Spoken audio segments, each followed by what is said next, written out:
So I wanted to make a sound design tutorial about Reese bases, but this one's going to be a little bit different because instead of just taking you through the sound design process from start to finish, I instead want to just examine the different sort of starting positions that you can take when you sound design a Reese.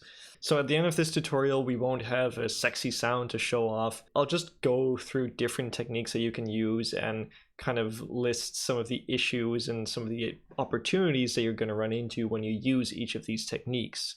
So traditionally, when you make a Reese bass, people say just, take two voices and detune one of them, and there you go, there's the start of your Reese bass, right? So you can do this, and it definitely works. I added some distortion so we can hear it more clearly.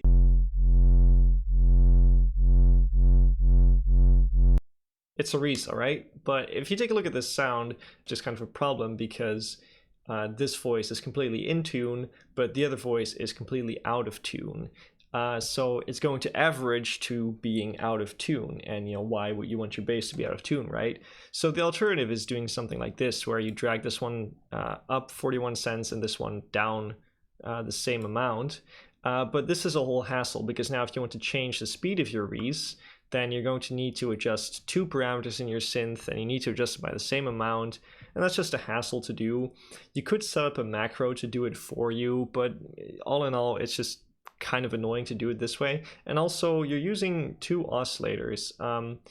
The technique that I like to use is I like to just set this back to 0 and then use one oscillator and turn on the unison. Now, there's a little bit of a problem with unison, because what unison effectively does is it creates multiple voices that are out of tune with each other, and it pans them from left to right. So we're introducing a whole lot of stereo information, and that's not really what we want, because if we listen to this, it sounds wide, but all the oscillating is gone. Unless you listen in mono, of course, but let's assume you're not, because you're watching a sound design tutorial, right? Why would you listen in mono? Luckily, there's a way to fix this in Serum. You can just go to the global tab and you can drag down the width. In Vital, it's pretty much the same idea, and now if we listen, sounds pretty much as we'd expect it again, and now we can easily adjust the speed by just turning up the detune here.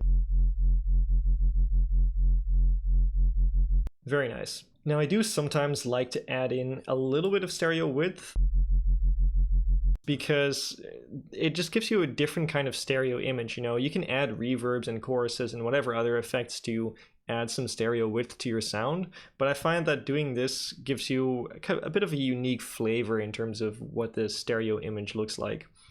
So it can be nice for your sound design. Of course, doing that will introduce stereo information all the way down to your sub bass, which may or may not be what you want, but it's just something to be aware of, because you might need to address that later down in your mix. Now, one quirk of this technique is that if we just turn off the distortion so we can just look at what the sine waves are doing, let's just take a look.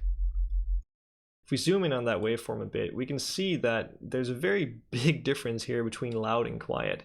And you can definitely use that to your advantage. For example, if you add some noise and then you compress and distort really hard, then in this bit of the waveform, you won't hear the noise all that much, but then in this bit, it'll suddenly pop out really loud. So it's just something you can use in your sound design like that. Another consideration is that, you will have your sub completely dropping out in these little areas here, and that may not be how you want your low end to sound. It very well could be, but it's just, again, something to be aware of.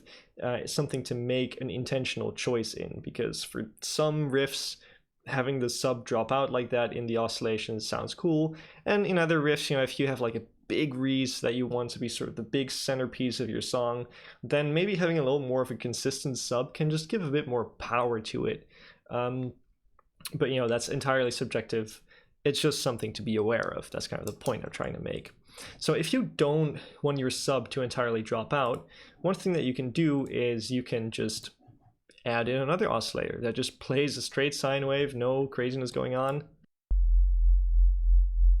And now our low end is a lot more consistent. We could even say we take this oscillator and move it up an octave, because we already have that sort of frequency range taken care of. So we just move this up. That's a bit of a different sound. Now, of course, if we move this up an octave, the oscillations are going to go a lot faster, so we can turn this down a lot maybe. But once we start to distort this, you'll notice that something interesting happens. So what you might notice there is, your bass oscillates, right? It has all these oscillations, all these pulses essentially, but not all these pulses sound the same. It seems to kind of alternate between two slightly different sounds.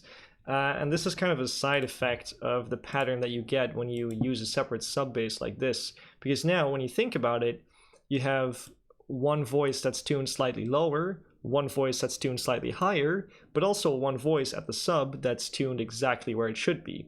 So this creates just kind of a different pattern of oscillations. So later down the line, when you add a lot of distortion or you do stuff like FM, this might have very big consequences for what your sound sounds like. Let's try a little bit of FM to see if we can illustrate that a bit better.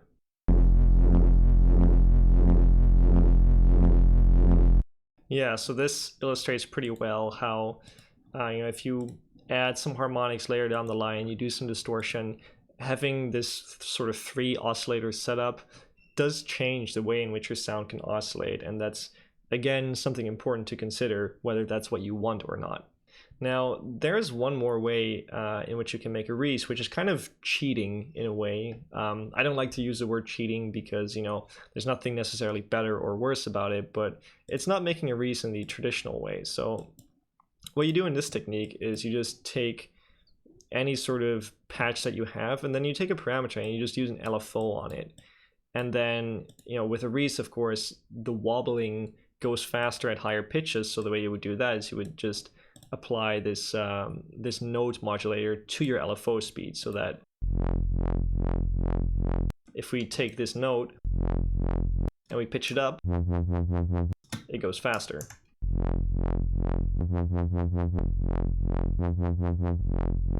So this can be a very nice way to turn any sort of sound into a Reese, and you don't have to necessarily do this with a low pass filter. You could do this with any other parameter. You could modulate a wavetable, you could modulate an FM amount, you could even modulate all 3 of those. That's really free in that sense, and you can make all sorts of different sounds with this. So yeah, those are all the different starting points I wanted to discuss when making a Reese. The point of this is that you just see that there is different approaches that you can take to sound designing a Reese, and you can play around with the different approaches and see which one you like best, or what kind of results you get out of the different ones, because there's really no right or wrong with choosing these techniques. It's just that they achieve slightly different things, and it's nice to be aware of the different nuances of each of the techniques. I hope you found this video useful, and if you did, please leave a like and maybe consider joining my Discord server.